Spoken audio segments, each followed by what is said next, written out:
$300,000 a year in maintenance, and your building looks like this? That was the reality owners at the Rosarito Beach Condo Hotel in Mexico were facing. You pay your dues, assuming it's for upkeep, safety, and pride of ownership. But what happens when the numbers don't match what your eyes are telling you? Imagine this. You own a condo in a beachfront property. You pay your yearly dues, assuming it's going toward keeping the building in good shape. But then you start to notice, the building looks neglected. Paint peeling. Damaged walls. Common areas falling apart. Roofs leaking, not only in common areas but into owners' condos. And yet, the maintenance costs? They seem unusually high every year. That's exactly what happened at the Rosarito Beach Condo Hotel in Mexico. Not to be confused with the old hotel next door. Concerned owners started asking questions, and what they found was deeply alarming. They wondered, is our condo association being billed for materials and staff that aren't even working on our building? Here's the twist.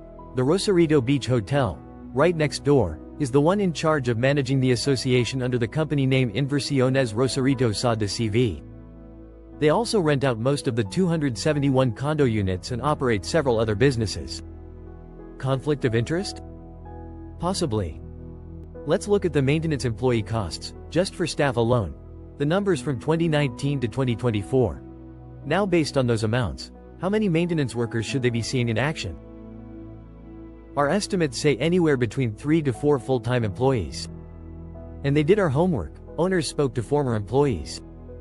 The numbers check out. So if there were that many workers, where were they? Owners say they rarely saw maintenance happening in the building's common areas. Instead, guess where the staff were seen? Working outside the hotel, or inside private condos. Sometimes even painting interiors, which is private property. But the association could be paying for workers. So why were they not working where they were supposed to? It starts to look like the association was being used to subsidize Rosarito Beach Hotel's workforce, while the actual condo building suffered. Could this be proven? Yes. If IRO, the group in charge, showed the financial records. But they haven't fully complied with the legal requirements of Baja California. They say they're transparent. They say owners can come by and check the records anytime. But when owners tried, even as far back as 2017, they were ignored, not getting access to the documents they're legally entitled to. We urge you not to be misled by these individuals, who instead of contributing positively, seek to harm our community. Mr. Torres, owner of Rosarito Beach Hotel. That's the response from Mr. Torres when a group of owners present data and facts publicly. Instead of addressing the facts, he claims these owners are trying to harm the community.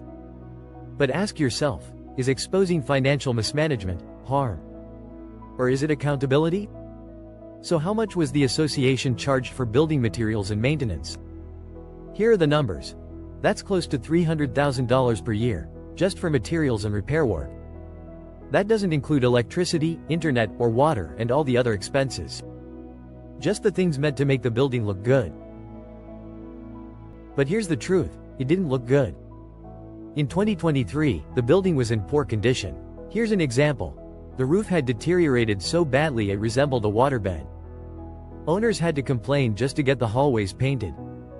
In fact, it took a formal complaint to the city before IRO even moved to start those repairs.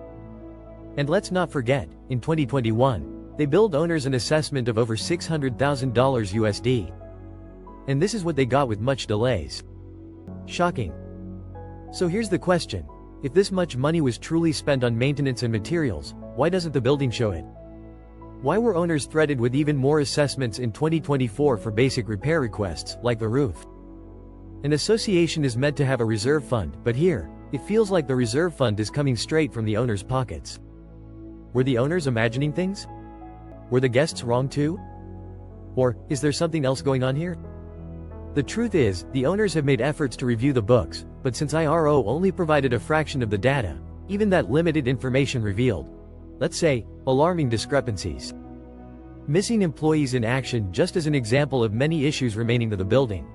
Some repairs have been done, but there is a long way to go, and a question remains, if the money claimed to be spent on the building wasn't actually spent, then where did it go? You be the judge. Is this still happening in 2025? Leave a comment. Share your thoughts.